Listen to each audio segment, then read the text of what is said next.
All right, friends, we are halfway through 2023, which feels wild. To me, this feels like the year is truly flying by. I wanted to share with you guys what I've been doing this year to focus on traffic growth in my business, specifically growing traffic of people basically coming to my website.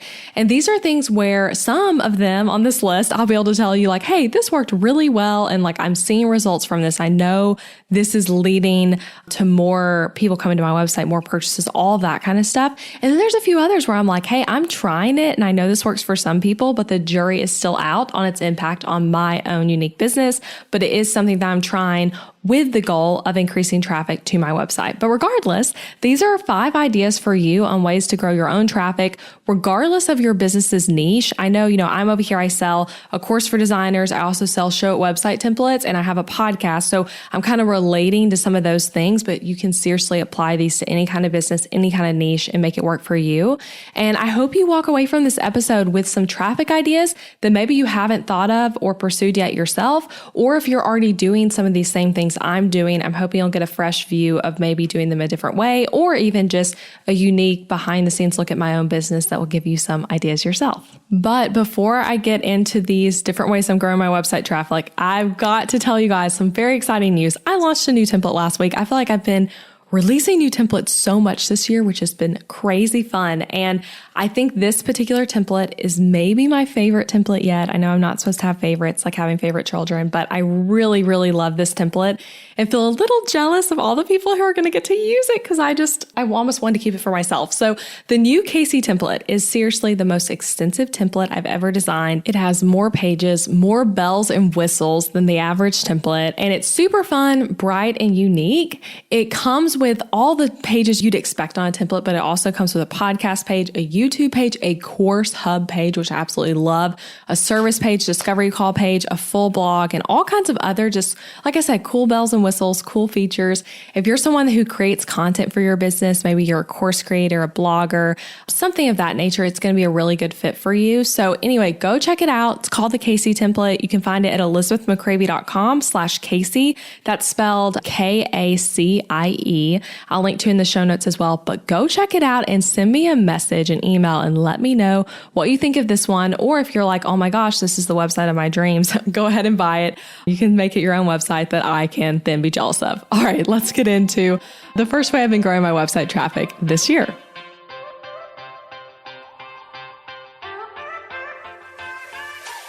Hey guys, I'm Elizabeth McCravey, a website designer and business coach for entrepreneurs and your host for the Breakthrough Brand podcast, the show that's all about pulling back the curtain on how to actually build a successful business. I don't skim the surface around here. If you want a deep dive into the nitty-gritty details of what it takes to run a successful business and stand out in a crowd, you're in the right place. After creating a multiple 6-figure-a-year website design business in my 20s, I'm ready to share everything I've learned and everything I'm still learning because I believe the keys to building a thriving business should never be a secret. Here you'll find episodes that are actionable, direct, and fun, like friends chatting business over coffee and a fresh, honest take on the reality of being an entrepreneur. If you're ready to master online marketing, branding, website design, mindset, and business strategy, then this is the podcast for you. It's time to build your breakthrough brand. Let's do this. All right, so way number 1, and these are in no particular order, just kind of a fun order to talk about them, but writing SEO-focused blog posts. So this one is probably my favorite. So I create a lot of content in my business for like over 4 years now. I've put out one blog post every single week through blogging my podcast episodes. So every single episode, like this one you're hearing right now, will also be a blog post on my website. And I've actually blogged every episode since the beginning of this podcast. Early ones were very short blog posts. They were really just like the same thing I was putting on Apple and Spotify. And then we got more lengthy, and then we got even more strategic with the way we were writing that, which I'm going to talk about that in another point. That's actually something that has to do with the second way I've been growing my traffic. But on this one, the SEO focused blog post, basically though, I put out a lot of content is the point of sharing all that. So I'm already blogging consistently, but something we've been focusing on more this year particularly is writing SEO blog posts. SEO focused posts is basically the term we've been using in my business. And I basically mean a blog post that has nothing to do with this podcast. It's not connected to an episode. It's not connected to regularly scheduled content. And we are writing it with the goal to rank for a specific keyword or key phrase. So it's basically written very, very strategically with the goal of being on page 1 for that search, or even number 1, be the ultimate goal in the search results for that specific key phrase that we're working towards. So this is different again from a blog post for a podcast episode, because with these types of blog posts, like the one, like for this episode you're listening to now, yes, it would be totally nice to rank on Google for it. And I do for plenty of them, but I don't write these outlines with the mindset of like, oh, I need to say this thing and make sure this is in the blog post to make sure it ranks for this particular search. So it's not really that same strategy. I'm writing just to talk to you. And like, if it ranks, that's great. And also with my podcast, the topics vary so widely. And so a lot of the topics are not something that I necessarily would even benefit from ranking from as much, you could say. So anyway, though, that's not really the goal with the podcast blog post. And the goal is for these is to provide a way to read the content for you instead of just listening to it. But for SEO blogs that are independent of the show, where we have a focused keyword to rank for, that's really fun and a great way to grow your website traffic. So I just love doing these. I find it to be a very fun challenge for me to like research, okay, what do I want to try to rank for? What keyword makes sense that I think is a good keyword, but then making sure like, okay, are people actually searching for that? And then looking at competing blog posts within that search, maybe even looking at like I've had with one recently, I was actually ranking for it already, but it was with a blog post that was not able basically to go past like the 3rd page or so. So it's like, okay, maybe trying to like decrease that one to increase another one, planning the structure of all of it. Like what are the different headings within the blog post? And then we like to make it very normal and readable too, but still able to rank. So basically written for humans 100%, but also written so that the robots will like it too. Because sometimes you read a blog post that like ranks well on Google, and as you're reading it, you can feel that like, oh my gosh, this was so just written for search engines. So trying to like find that good balance between written for the human, but able to rank on search engines. So we've had the goal this year though, of a few of these a quarter. And even when we just published, like I think about a week ago, maybe 2 weeks at the most, is already ranking on the first page for the search in like the 4th or 5th spot. So it's really fun for me just like doing these and then watching to see like, okay, when's it going to rank? When will it work? Or maybe it's not ranking and we have to like reevaluate and like work on it more. But it's really fun. It's a good challenge. It's really great. And I would say, particularly if you're listening, you're like, okay, I've never done that in my business, or you're right, Elizabeth, that's a great idea, but I haven't done that in like over a year. I just want to encourage you to try this. I highly recommend it. And it's a really great way to leverage your content efforts, right? We spend so much time on these different content pieces. Like me, I spent a lot of time on this podcast. I already spent an hour outlining this even before I hit record. So it's like, it's a lot of time on content. And this is a great way to leverage your content to try to focus on like, how can I get this to rank on Google? Because those posts keep working for you over and over again. It's not just one and done. You could rank for it. And then if it's a very leveraged topic, like for example, something that relates specifically to what you sell, then that particular blog post can literally be the thing that's driving your traffic to more sales. For me, with my template shop, one of the top ways people find me is Google. How is that happening? It's because of ranking on Google through these types of posts, and also just being really, really SEO strategic on all my template pages and things like that. So anyway, though, being strategic about this is a really great way to bring more traffic to your website and ultimately impact more people and make more sales in your business. Okay, the second way I'm growing my website traffic this year, I said this one really relates strongly to number 1, but it is different. So that is writing longer show notes for my podcast episodes that are 100% independent of the audio. So many podcasters, I know plenty of you guys listening are fellow podcasters. Hello, shout out to us. What a fun thing we get to do. But many podcasters just have the exact same thing that they're putting on Apple and Spotify and Stitcher and like, putting out through their podcast host that they put on their blog. So it's like the blog post for the episode is basically the exact same thing as the show notes, which show notes typically are just a sales pitch to listen. So you're telling people what they're going to hear in the episode, why they should listen, and then you're giving them relevant links like, go check out this product, go check out this other podcast, whatever it is. And that's basically all it is. So it's totally very short when you're doing it that way. And I get why people do this. It is way easier and takes less time doing a full blog post for every episode requires a lot more work and probably a team member to help you write the blog post for every episode because you're not going to have time to do all the different things. Podcasting is a big production. Like you might need an editor, you might need a blog writer. I mean, there's so many things. However, I will say though, at this point in my business, over 200 episodes into it. So again, I wasn't doing this from the very beginning, but that's what we do now. And I say it's totally worth it to have that separate blog post for each episode versus just like it being a short little show notes thing. So early on in my business, I was doing just like the show notes were the exact same as the blog post, but I have been blogging the episodes since the beginning.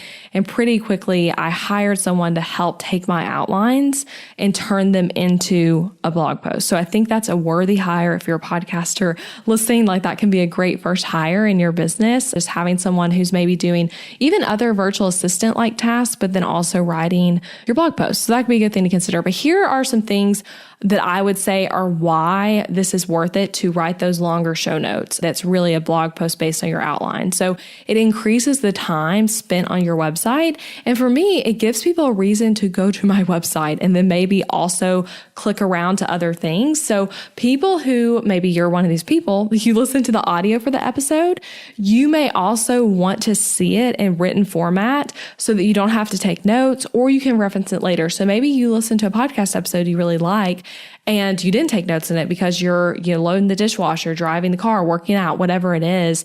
And now you're like, oh, what did they say? What was tip number 5 again? You're wondering those kinds of things. It's so nice to be able to go back and read a blog post about it. Perhaps too, something you can do when you're doing a blog post is include visuals that are going to help further explain whatever the piece of content is. So that's something I really love about it. And another thing is that it's leveraging your content. So I am making one piece of content. Like I said, it took me an hour basically to outline this episode. And now it's going to take me however long the episode is to record it. And that's what I'm doing though. I'm making that one piece of content, the audio for it and the outline. It's really, I guess, 2 pieces of content.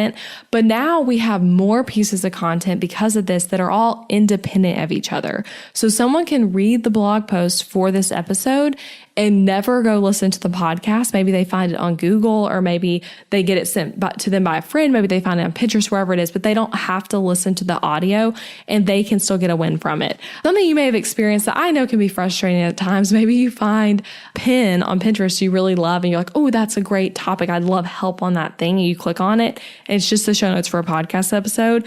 You might be pretty unlikely to go download the episode, but if it were a blog post, you'd read it right there and get that win from it.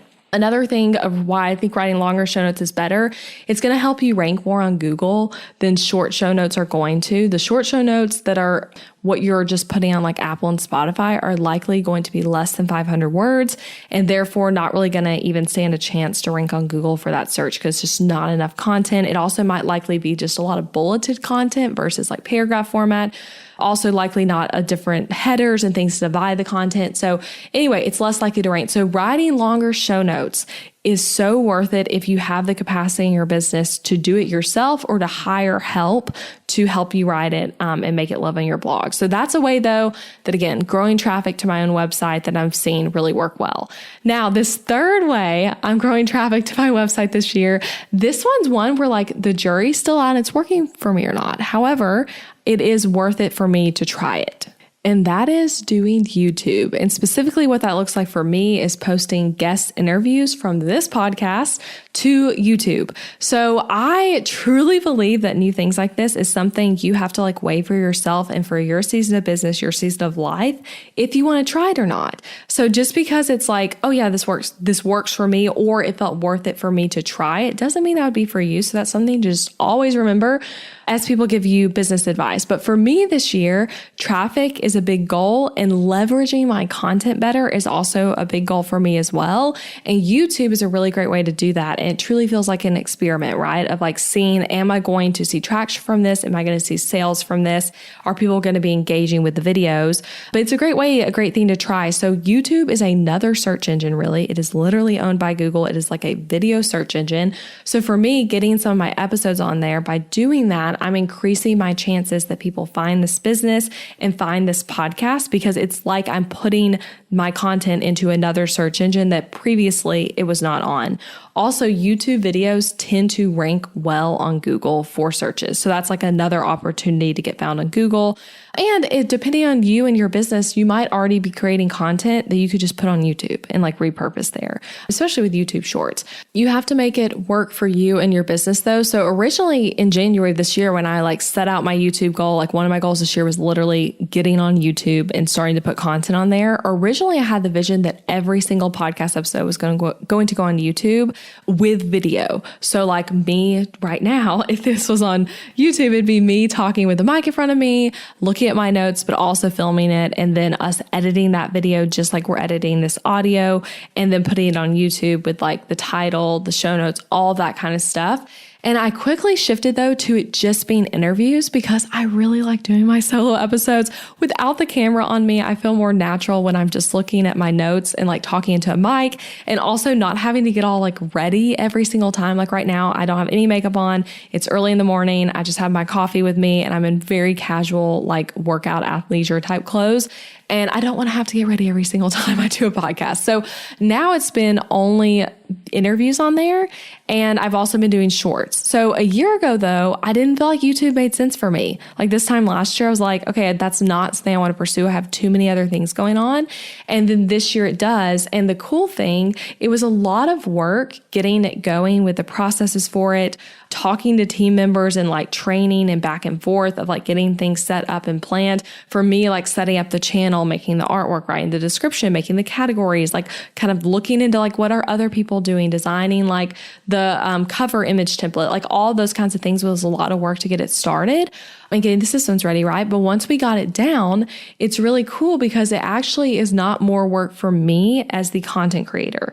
It is more work for my team and more steps to go through that we all are like a part of in the podcast process, but super, super organized steps, which again, it took us a little while to get there. Like there were a few hiccups along the way of like, okay, we actually need a step and ClickUp that like says to do this because otherwise I'm going to forget to do it, those sorts of things. But we have a really great system for it.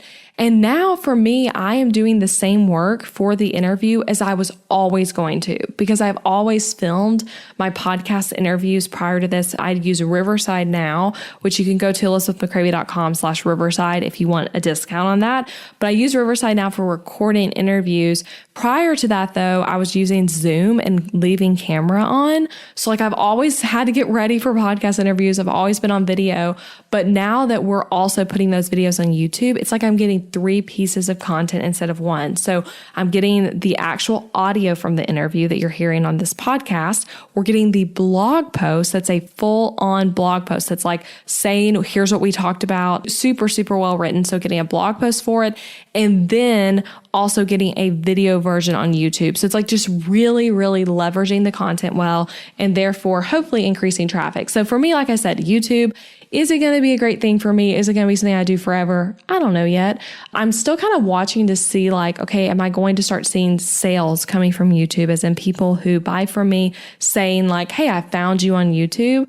I don't know that I've really had that happen yet. I do have that happen a lot from this podcast, but I haven't, that I can remember right now, had that happen yet this year from YouTube. But YouTube also is like a long game, right? Like I can do a video today that might not start really working itself well until a few years from now on YouTube. You never know. I see videos all the time on there that like rank first from like 4 years ago and have like a gazillion views. So it is a bit of a long game, and it's a learning curve. Like some of you guys listening right now might be like, oh my gosh, you're such a YouTube pro.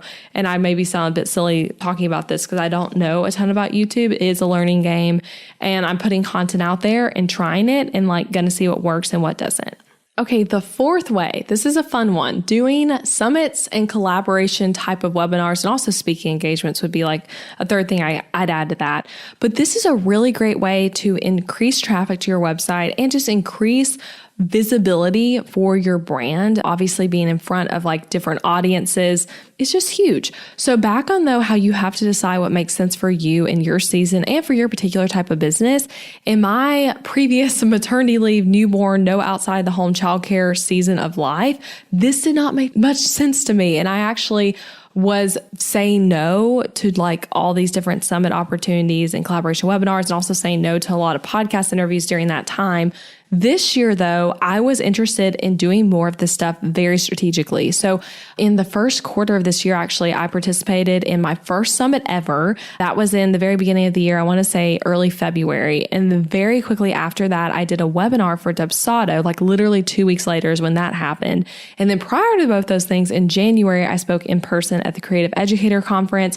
And so really for me in quarter one alone, I had 3 different speaking engagements. Yes, 2 of them were very much virtual, but one was in person. All 3 of those were big traffic increases for me. And also during the first quarter, I recorded 9 podcast interviews on other people's shows, all in quarter one, that then some aired in quarter one, most of those aired in quarter two. So basically quarter one for me, I was like visibility, like I was working on all this visibility goal for me this year.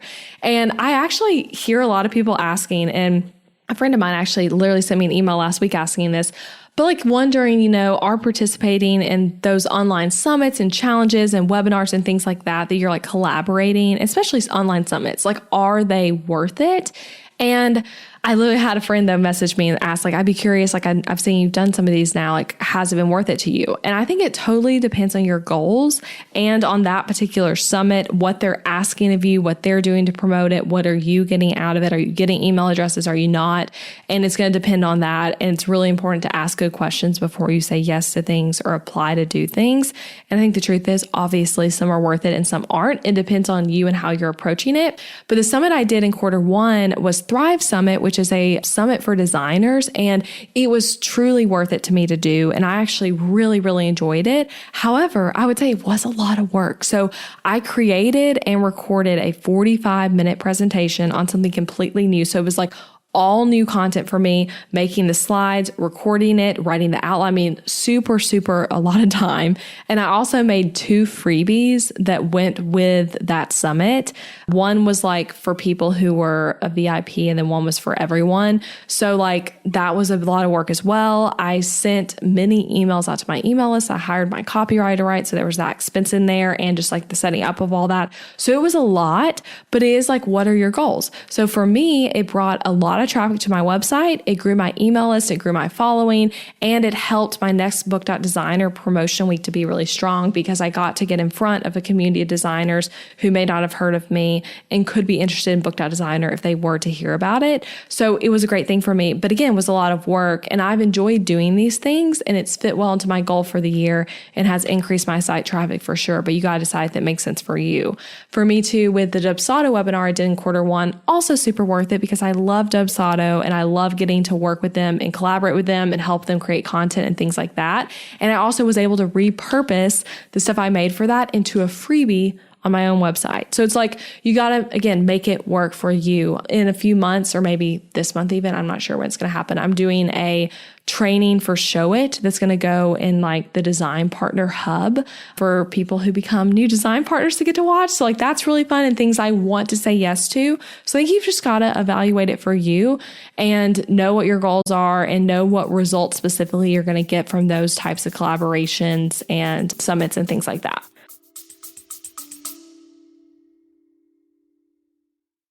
Interrupting this episode with a suggestion for the small business owners listening. Ever wonder what you should do for healthcare when you and your spouse are both self-employed so there's no work-provided health insurance to participate in?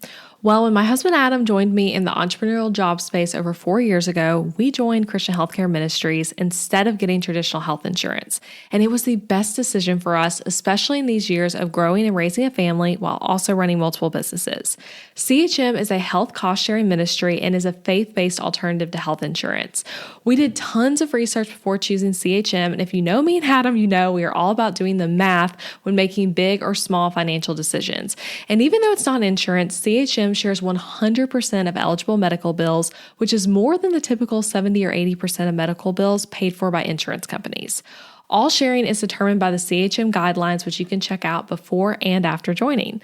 And for the mamas and mamas to be listening, you truly cannot find a better healthcare option for maternity care. I had a vaginal delivery and a C-section and birth center care and hospital care between my 2 pregnancies and births, and it was all 100% shared for. And outside of birth, we've had our share of emergency room visits and procedures as a family, and those costs were all shared by members at Christian Healthcare Ministries, leaving us only paying our monthly contribution. promotion. CHM is less expensive month to month than insurance, and because there's no network, you can choose your care with whichever providers best fit your family. I seriously just cannot recommend Christian Healthcare Ministries enough. You've got to check them out. Go to elizabethmccravy.com/CHM for more information. Also putting that link in the show notes, elizabethmccravy.com/CHM. Now back to the episode. Okay, the fifth and final way I'm sharing of ways I've grown my website traffic. Oh my gosh, I get tongue twisted this year.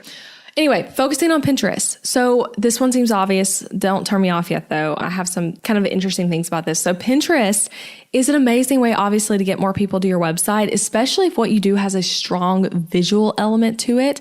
So me with website templates would be an example of this. If you're a photographer, that's another thing that has a very strong visual element. But also if you're creating content, like you're blogging regularly, podcasting on YouTube, things like that, making these type of fun graphics in Canva, make yourself some templates, use templates already in Canva, whatever you want to do there, but putting the title of the episode with an engaging image, that's another great type of visual content.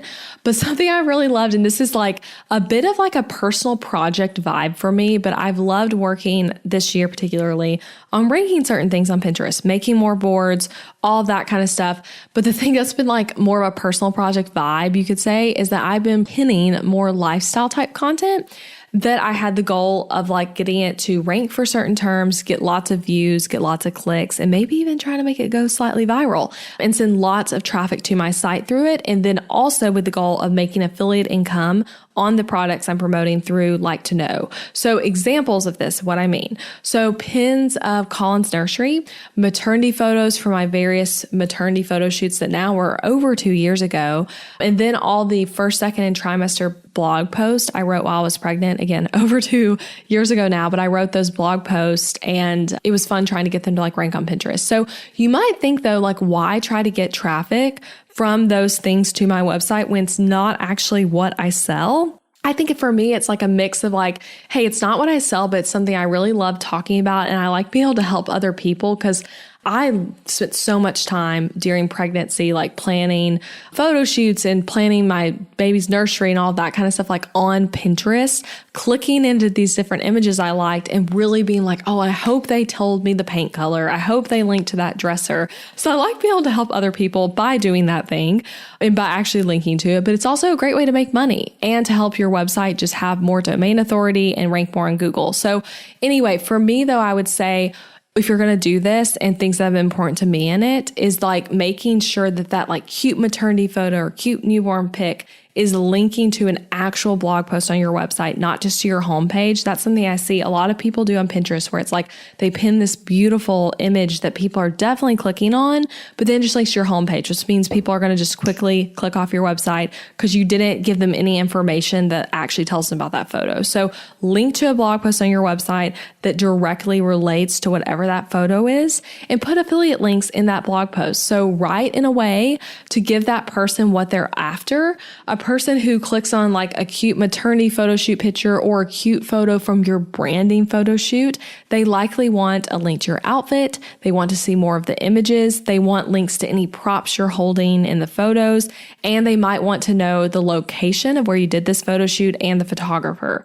So similar for like a nursery or a bedroom do over in your house, they want the links and the paint color and more images and more details and talking about how you did that DIY project and those types of things. So as a business owner, like again, I said this feels like a more like fun passion project for me. It's fun to do stuff like this. If you like talking about some more lifestyle type content and maybe you just redid a room in your house and you want to blog about it and then use affiliate links and try to get it to rank on Pinterest, like, hey, go for it. That can be a fun passion project that might also result in income for you and more relevant website traffic and maybe even people who find you through that blog post about your kid's first birthday party, but then they end up buying a template from you or whatever it is you sell. You never know.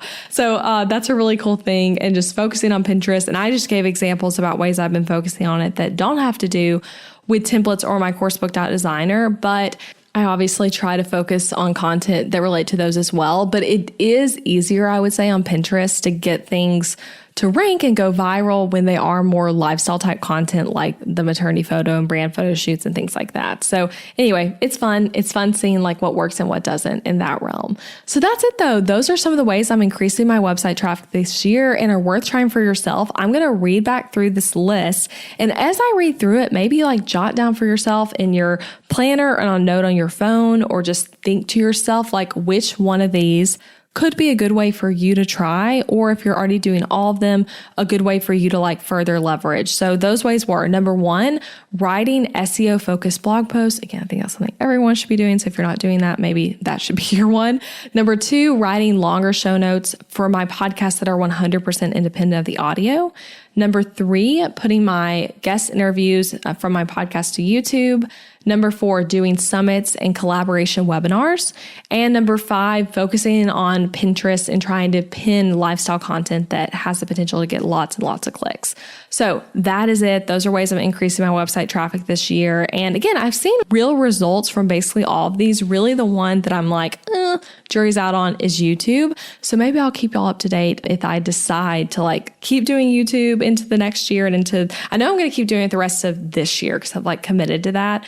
But we'll see kind of what I keep doing from there. And if you don't follow me on YouTube, if you're not subscribed, maybe come subscribe on YouTube and kind of check out what I'm doing with all these guest interviews. And you could sit and watch or listen from YouTube and kind of see what we're talking about for those episodes. So anyway, check that out. And also want to say, don't forget to check out my website templates too. If you're looking for a great Show It website with a blog that is super beautiful and strategic to help you do these things and accomplish them well. And the new Casey template that I talked about at the beginning in this episode, go look at it. If you haven't seen it yet, just go look. You're going to love it. I'd love to hear what you think. That's at elizabethmccravy.com/Casey, KACIE, and I'll link to that in the show notes. Okay, that's it, guys. I'll be back next week actually with a really special interview with someone from Show It's team. So that's really fun. Get excited for that. And there's going to be a really cool giveaway as well. All right, I'll talk to y'all then.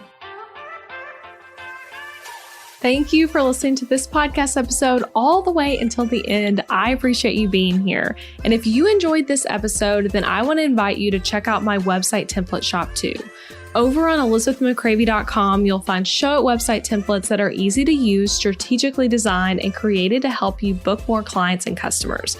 Maybe your current website is really boring. Maybe it's a challenge to update, and maybe even it's that thing that you really feel like is just completely holding your business back.